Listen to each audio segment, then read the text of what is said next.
Let us start with the next part of the chapter, surface chemistry. Today we will talk about properties of colloidal solutions. First is colligative properties. Like true solutions, colloids also show colligative properties, but the values of colligative properties are of small order as compared to the values shown by true solutions at same concentration. This is because colloidal particles are bigger aggregates. Tyndall effect.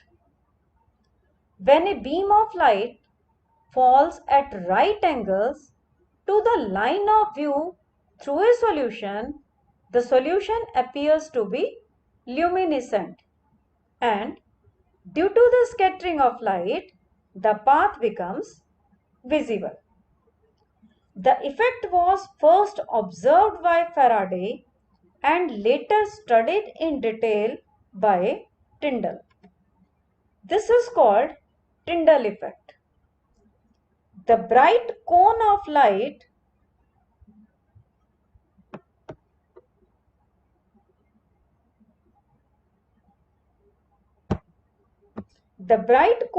light thus formed is called Tyndall effect.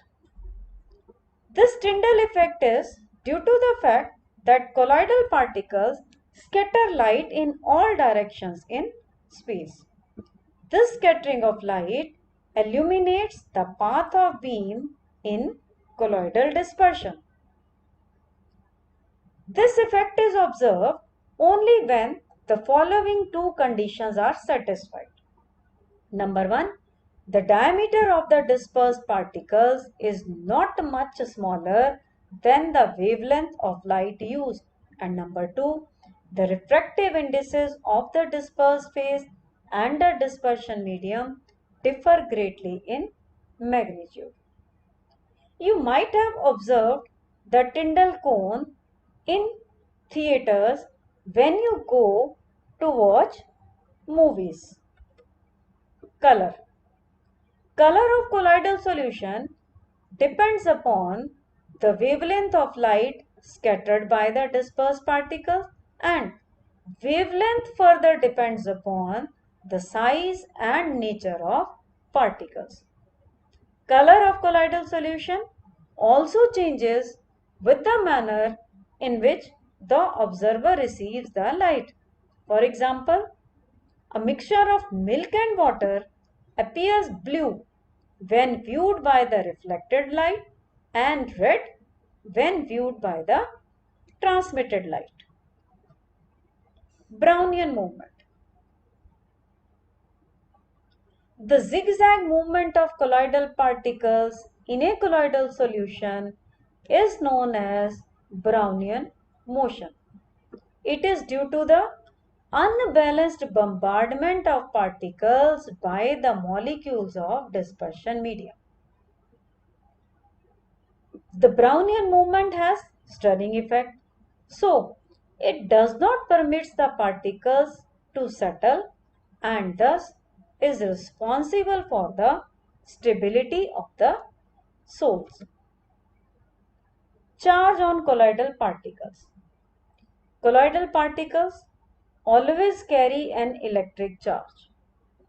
Charge may be positively charged, like in hydrated metal oxides, basic dyestuffs, hemoglobin, and oxides. It may also be negatively charged, like in metals, metal sulfides, acid dyestuffs, and soles of starch, gum, gelatin, clay, charcoal, etc. The charge on colloidal particles is due to one or more of the following reasons. Number 1, due to electron capture by the sole particle during electrodispersion of metals. Number 2, due to preferential adsorption of ions from the solution and or due to formulation of electrical double layer.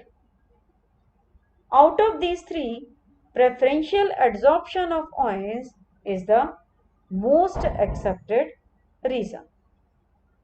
This can be explained by taking the following example. Here we have taken two test tubes A and B. In test tube A, silver nitrate solution is added to potassium iodide solution. In test tube B, potassium iodide solution is added to silver nitrate solution. In both the test tubes, precipitates of silver iodide are formed. In test tube A, silver iodide absorbs iodide ions from the dispersion medium and resulting in the formation of negatively charged colloidal soul. However, in test tube B, silver iodide precipitates adsorb positively charged silver ions from the dispersion medium and so become positively charged. Similarly, we can have one more example. If ferric chloride is added to excess of hot water, a positively charged soul of hydratic ferric oxide is formed due to adsorption of ferric ions.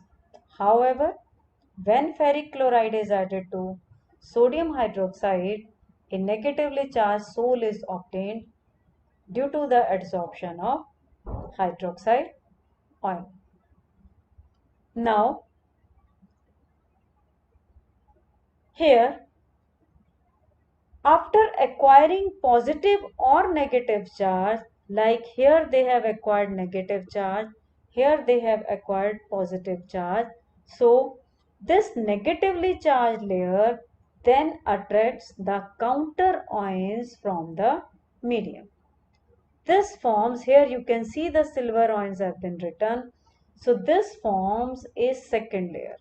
Similarly here, the first positively charged layer, it attracts the counter ions. Here you can see the iodide ions are attracted. So this way a second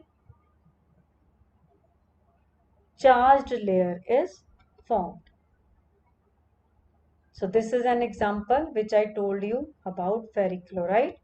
So here also, when ferric ions get adsorbed, positively charged is formed. When hydroxide ions are adsorbed, then it becomes negatively charged. So here the first charge layer attracts the counter ions from the medium, forming a second layer. For example, in test tube A, and here it is in test tube B.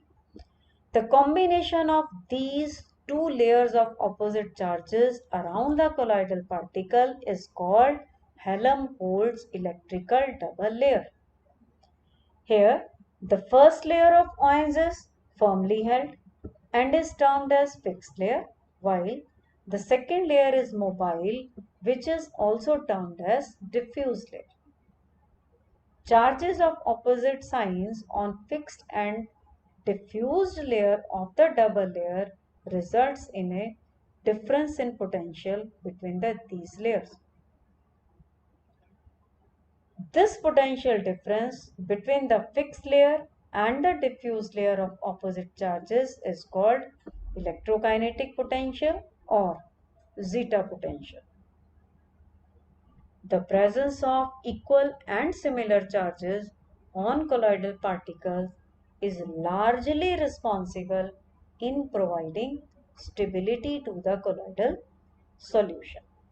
Thank you.